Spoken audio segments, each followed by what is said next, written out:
Hola, mi nombre es Juan Pablo Arango García. Soy estudiante de Ingeniería Mecánica de la Universidad de Antioquia. Mi ensayo se llama Retos de la STIC en la educación más perspectivas.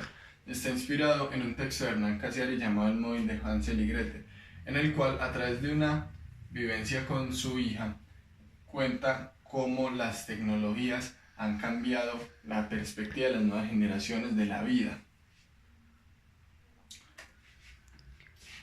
Comienzo mi ensayo hablando de los dos problemas principales a los cuales se afronta la educación. El primero es que el conocimiento ya no es impartido únicamente en la escuela.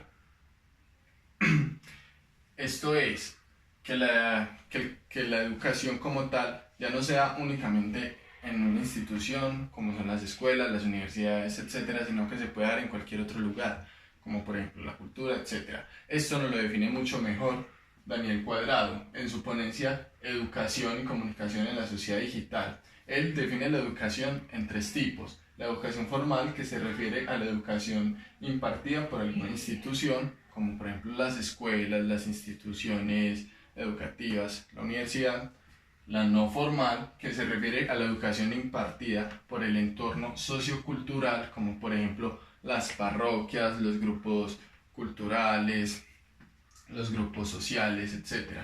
Y la educación informal, que se refiere a las situaciones externas en las cuales el individuo genera algún aprendizaje, como por ejemplo películas, radio, televisión, etc.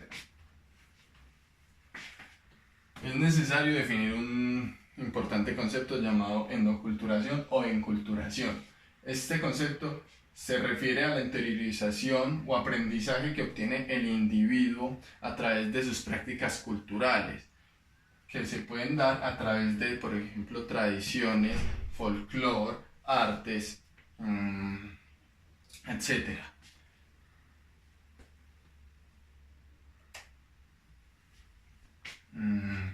El segundo problema al que se enfrenta la educación es que el libro se descentraliza como el eje de la educación.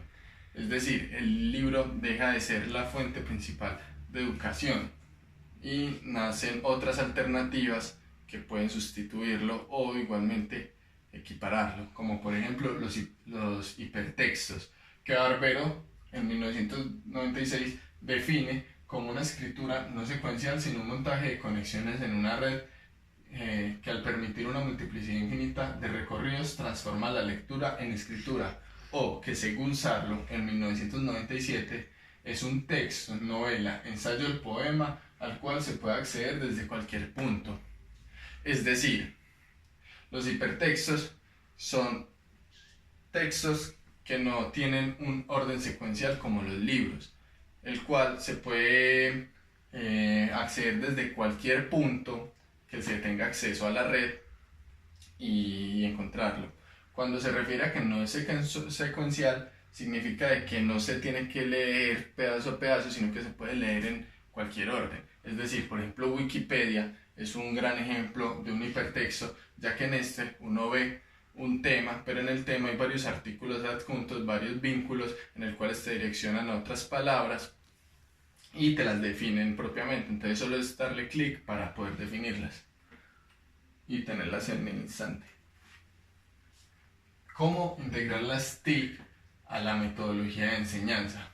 Bueno, este es uno de los grandes retos que tiene la educación hoy en día, y es que los profesores puedan instruir a sus alumnos en el uso de estas herramientas para el aprendizaje. Sin embargo, hay dos problemas principales a los cuales se afrontan hoy en día, y es que, primero que todo, los estudiantes muchas veces están mucho más capacitados que los mismos profesores con el manejo de las tecnologías. Esto se da debido a que los estudiantes nacen en este círculo digital, en este mundo digital, y vienen más familiarizados con todas estas herramientas que los mismos profesores.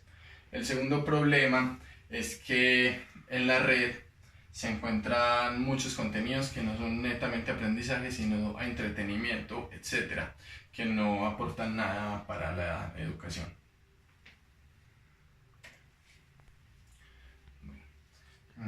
Como conclusión, tenemos que las tecnologías de la información y comunicación han ocasionado una gran transformación social y que se podría decir que son varios los retos en las cuales la educación formal se enfrenta en el siglo XXI. Aunque diversas son las posturas que se tienen con respecto a esta revolución tecnológica, no se puede negar que son una herramienta para el aprendizaje y que una visión futurista predomina este tipo de recursos para un proceso formativo.